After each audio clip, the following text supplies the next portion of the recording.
put on my website. That's exactly it. Yep. Yeah. Hi everybody, welcome to Connect to Success with me, Ashley Owens, on 12:30 on Thursdays during your lunch break, where we talk to power networkers in the greater Philadelphia and South Jersey area. And today I really have the privilege and the pleasure to interview Mr. Paul Visokey. Visokey, yes. Ooh, I almost screwed it up, but close. Thank you so much again for being here. So, Paul, Yes. it's your first time on RVN. Yes. It's your first time here, ever. Not exactly. Not exactly? Why? I was here for a CEO chat with. That's right. Yeah. So okay. My second time. How was that? It was great. It was good. It was And it's Al, right? Yeah, Al Stony, yeah. Wow, what did you guys talk about? We talked about the market and what I do and the issues that face business owners that we work with, and trying to help them. The main thing I do, I'll just jump into it. Yo, go jump into it, yes. So who are you, you are, what you do, and what makes you awesome? Our focus, our goal when I started the company in 2010 is to help business owners access the value they've created in their privately owned business. Mm-hmm. Okay. Over years, they build a company, they grow it, they add employees, they have customers. And at some point, they'd like to get that money that they've created, that wealth, out of their company. We help them find a buyer for that purpose. Interesting. So your resources must be extensive if you guys are going in and helping companies sell their companies. Is that correct? Yes, but it's a personal service. We call ourselves intermediaries. We are in the middle between buyer and seller, and we connect the dots. This program is a perfect title for us because we connect people. Oh. We connect, and literally, our process in finding a buyer is can take months and in a few cases years, because it's a very specific search to get the right fit. And one of our taglines is, we find the right buyer at the best price. So Stony Hill Advisors, we find the right buyer at the best price. Yes. Brilliant. So tell me more about how. So when a company calls you, right, just as, again, to dumb it down a little bit for my trash brain, what has been the number one question, or at least a common question, that when a business calls you, what do they need? What problem are they having? Well, most of the time they're calling us because they're reaching a point where they realize it's time to move on and look toward retirement. The majority of our clients are baby boomer generation retiring. We do work with some business owners that are selling a business in order to invest and do something different. They're not yet at that retirement point, but more than most are retiring. Right. So they're looking for, how do we help them? And the part of it is, it's a trusted advisor role, like an accountant or an attorney, because they do it once in their life. Yeah. If they've been doing this, they built their business from the early 70s or mid 80s, whatever. Right, because you can get married again, you can get divorced again. These are things you can. But they only sell their business once usually. Business once, yeah. So they have to trust the person, and they have to trust the person who's going to find the right buyer, because they also have, in their mind, duty to their customers and their employees. Right. Whoever takes over the ownership of the business is the right person for that role. So do you provide therapy for them to do that, go through? Because I feel like any kind of time you're doing that big of an exchange, there's going to be a lot of turmoil, a lot of craziness that goes on. So how do you, maybe I'm getting to the juicy part, how do you handle those kinds of situations where people are dealing with an abundance of money and they're getting rid of something? There's usually some stuff that goes on. Have you ever been able to deflect that kind of, I'm saying, like, has there ever been an issue where you've had people who are very nervous to sell? Maybe one partner was ready to sell and the other partner wasn't. Oh yeah. Oh yeah. Okay, what do you do? We do counsel there, and we have people that we're connected with who will bring into the conversation to help. But because you're a mediator. Yes. Okay, and do you bring in a mediator for those conversations? Well, the organizational psychologists. Ooh, okay, I didn't know that. A big issue in what we do is, a business owner has been doing the same thing, running a business for, I'll call it 30 years. Right. And when they sell and they leave the business behind, and there's a transition, maybe a year or 2 or 3, but at some point they're gone from the business, and then what do they do? And many are not mentally prepared, emotionally prepared for that next part of their life. And having an organizational psychologist help them understand what they need to be doing in their final years. And it's usually a couple of years in advance, not just the last months, to figure out what they want to do. A lot of it is working with charities having a secondary a life purpose, traveling in some cases, because. And then I recently wrote a blog article, and I titled it "Selling Your Business is a Family Event," because if your whole family, spouse and children, etc., aren't on board, it's hard for you to make that decision to walk away, because they're going like, what are you going to do now? Why are we doing this? So you need to work on the family and process as well as getting your business ready. Seems like you're very emotionally invested into what you do. And I'm saying that as a compliment, because it seems like you provide resources that's not just transactional. It's very much a building up of trust, of know, like, and trust factor. So how would you think, with your competitors, how are you different than people that are working in mergers and acquisitions? That's an excellent question, because it's one that we've addressed over time. And what we've tried to build is a business that is holistic in its approach to working with business owners. For instance, a part of our service offering is exit planning, around building a strategy to build the business value, so that at the point when you're ready to make that move to find a buyer, it's at maximum value. And there's a number of things that have to be done to, in effect, de-risk the business for the next owner. First and foremost, we encourage business owners, if they're reaching that later stages, is to train their replacement. Make the business separate from them so that they don't have to be there. It runs without them. Then they can make them transition, because the next owner doesn't have to worry about, what do I do when you leave? Now, do you have a niche that you like working with, a specific kind of industry that you enjoy, that you've had a lot of experience in? It could be preferable or just in general. I know you can work with anybody. We have one industry that one of my brokers has focused on of late, and it's the staffing industry at large. IT staffing, healthcare staffing, and there's a lot of activity there in kind of combining and rolling up companies together, because there's leverage in having a bigger organization and reduced overheads.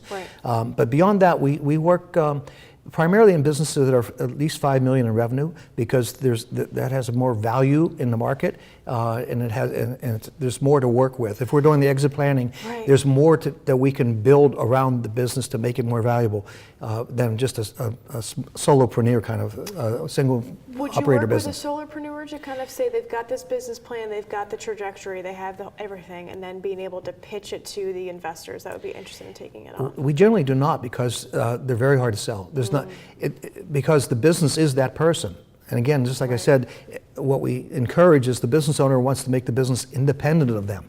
So in a solopreneur, the business is the person. Yeah, but what if they have a product or a service that they provide? Well, in that case, yes. If there's something that's sellable. Yes, correct. It would be scalable, sellable, things like that. And that's a little bit easier to kind of pitch it. Do they have to have a certain amount of revenue to be able to sell it that would look presentable to investors in that capacity? Well, the bigger the business, the more valuable it is. Of course. That goes back to risk. A bigger business doesn't go away quickly. A smaller business could have a serious setback and go out of business in short order. So for our efforts and the cost, what we charge, we look for bigger businesses who can afford our services. Of course. And then the other part of what we offer is valuation service. And that's important for business owners to know what the business is worth so they can plan their future. Interesting. When we work with the financial advisors, we help them understand that the business that their client owns, which is probably the majority of the net worth, if they don't know what it's worth, they can't plan the retirement program. They don't know how much to put aside for stocks and bonds and so on, if you don't know what you're going to get out of your business when you finally sell it. Interesting. Okay. So where do you see most businesses struggle the most while they're prepping to sell their companies? That's interesting, because most don't do the necessary prep. That's the struggle. The reason I said earlier, approach this holistically and do the exit planning is because we found that there was typically a gap between what the business owner wants or needs for retirement and what the business is currently worth. Interesting. And what we try to get them to do is let us help them build the value and reduce that gap. Too many don't. Yeah. It's frustrating to us at times. This is worth this amount because I have the numbers in my head. It's like that. Yeah, and they think they just put it on the market and people just buy it. Oh my gosh. and they don't get it ready. So And the best analogy, if I may, Yeah, of course. because it's sometimes people got the picture. If you have a house you've been living in for 30 years and your kitchen's 30 years old and your carpeting's worn out and your roof needs to be replaced, are you going to get the best price in the market? Nope. No, but business owners think they can get away with that, and it's crazy. That's nuts. So where do you think, do you have an example of a client that you worked with, you don't have to use their name, that you saw that you had originally thought they were priced at this amount and then ended up selling at more? I don't know that I've ever had one that sold for more. So meaning like you guys were wildly accurate in your assessments. Yeah. And you know, there's always bargaining. And there's elements to the transaction that aren't just price. So that gets into what is it worth. Is there an employment agreement, and which sometimes includes non-compete components, so that you get compensated for that as a business owner. Right. There's sometimes process of employees, key employees getting bonuses that go into keeping them on board so they don't leave at the same time. So there's many elements to the transaction that is more than just the price itself. So when you say putting the company on the market, what does that mean? In effect, similar to a house, once it's on the market, we are engaged But as when you go to a house, you have to go to a real estate agent. So when you and put it that's on why the they come to market- us. Got We're it, their got agent. it. Got it. And we make the business ready. One of the process, because unlike a house where you can look at it and see what it's worth, or you can measure the square footage or the number of bedrooms or those kind of parameters, businesses are all different. So we have to define the business, and we do that through creating marketing documents we call offering memorandums, and sometimes called SIMs, but they describe the business for the potential interested buyer.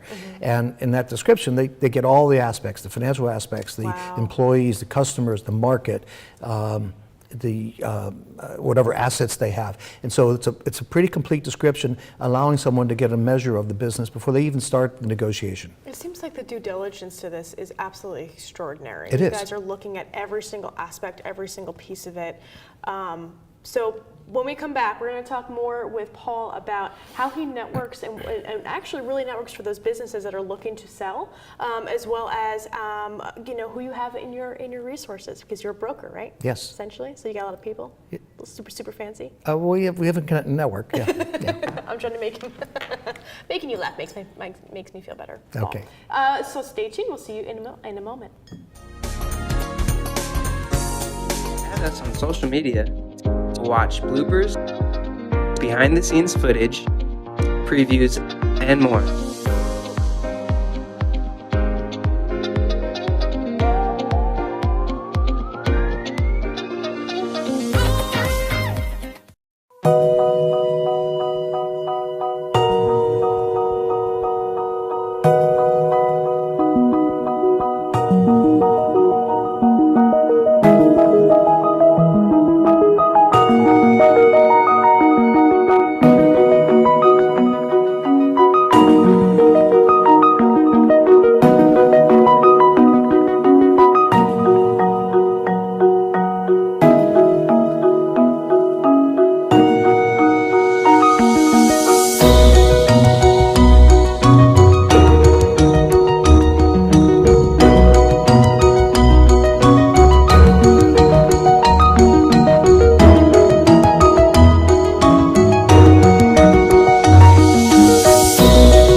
RVN TV is a platform for people of any...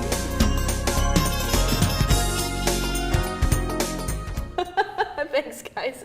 Hi, everybody. Welcome back to Connect to Success with me, Ashley Owens, on RVN TV. We have Paul from Stony Advisors today. We're talking about buying and selling businesses, mergers and acquisitions, and the know, like, and trust factor. So what I really want to know more about, we were just talking during the break. So things that are a little scary for a lot of business owners, or even general to talk about now in this climate that we're in, the social climate that we're in, it's sex, politics, and money, right? Taxes usually are out there too, and school loans. I'm still bitter about those.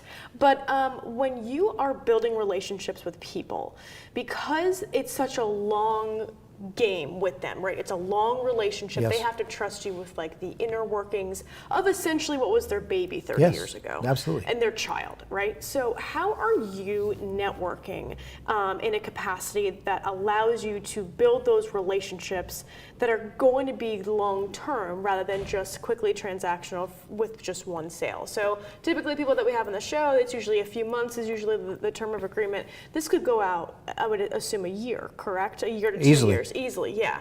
So how are you building those relationships with those people, especially if they're coming from, a referral? How are you taking care of those people?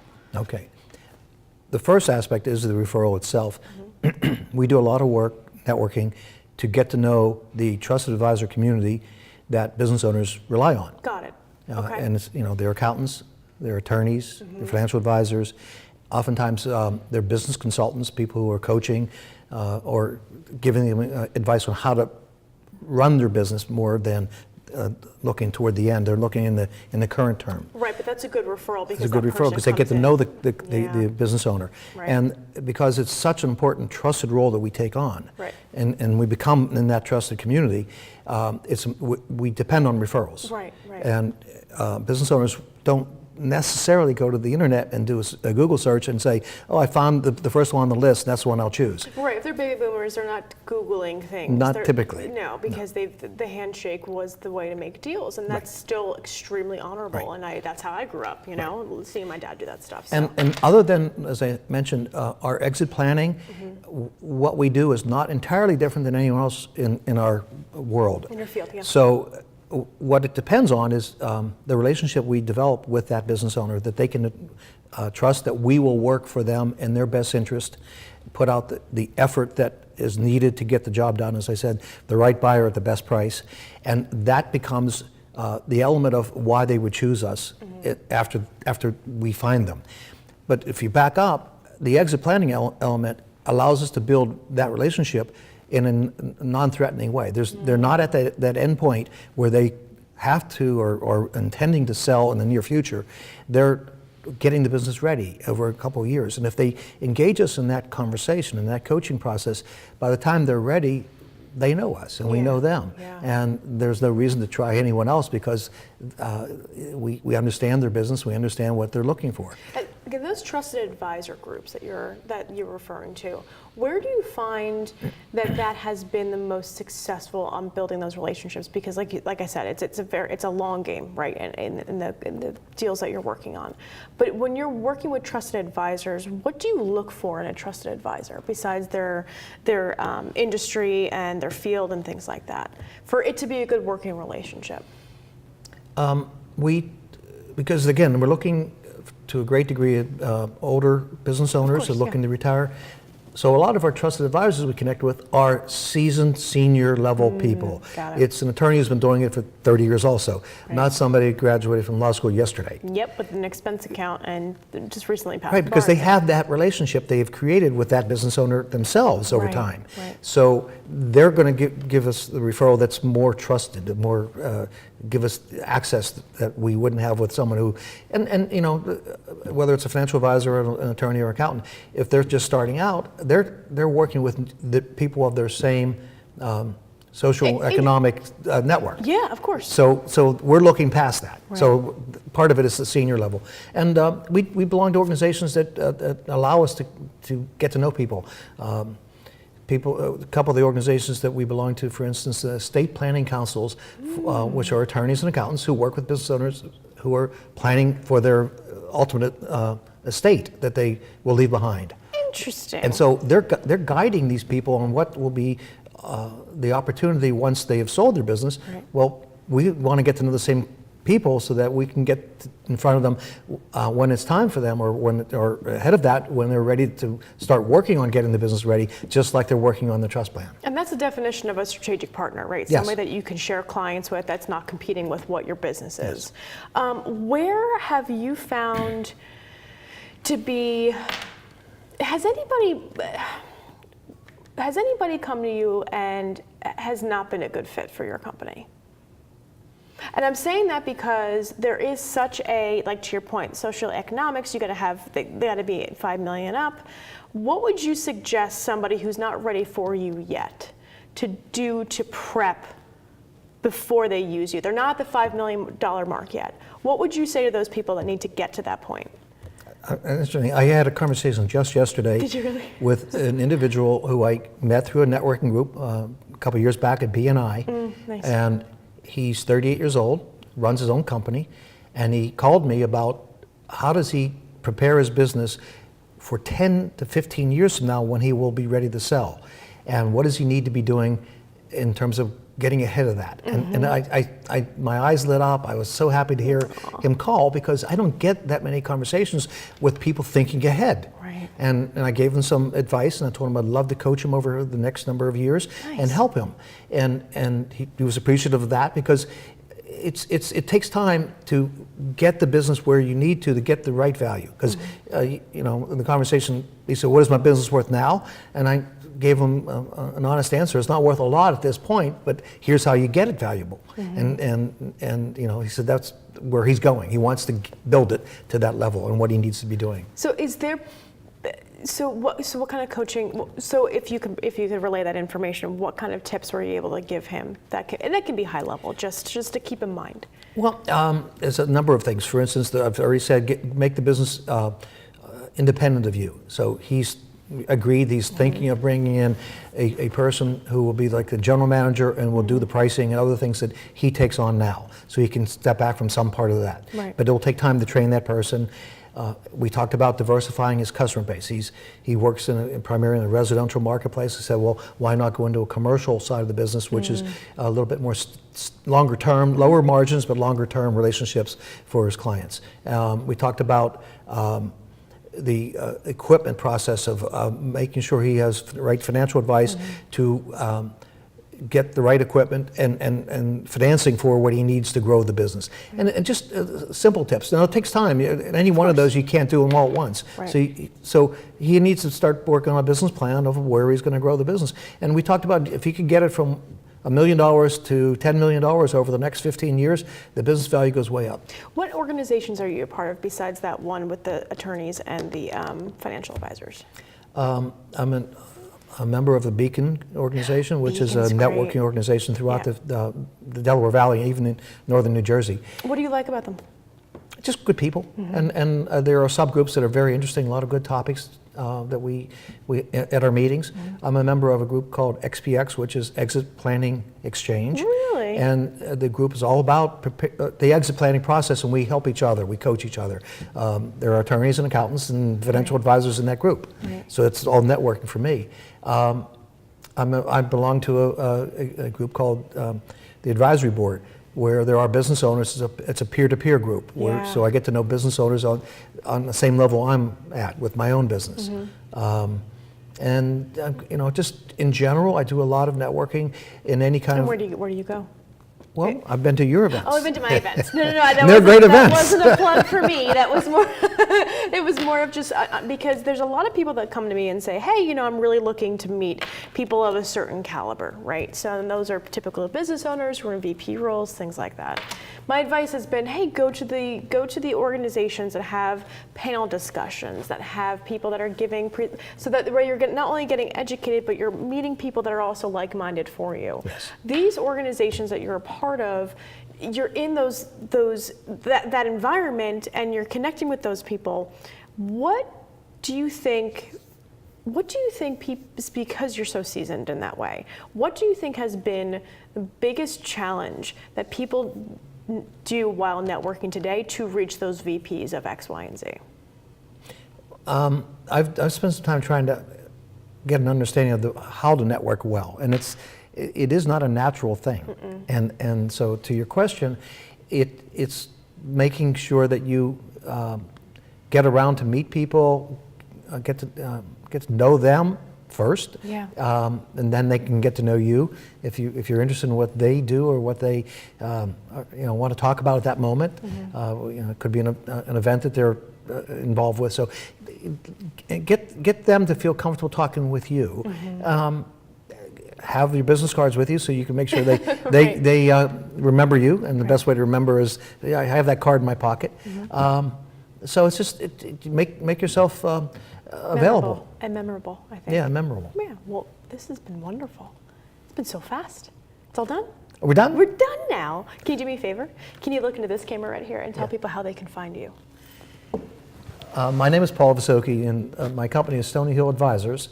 Our website is available at www.stonyhilladvisors.com. Stony's no E in it. Everybody likes to put the E in the Stony. And my office phone number is 215-543-3508. Please text him at 3 o'clock in the morning with some Uber request. Just kidding. Thank you so much for being here today, Paul. Appreciate it. Thank you everybody for watching Connected Success on RVN TV. Stay tuned next week to where we interview power networkers in the greater Philadelphia and South Jersey area. And as always, thank you for tuning in this week, and we'll see you next week.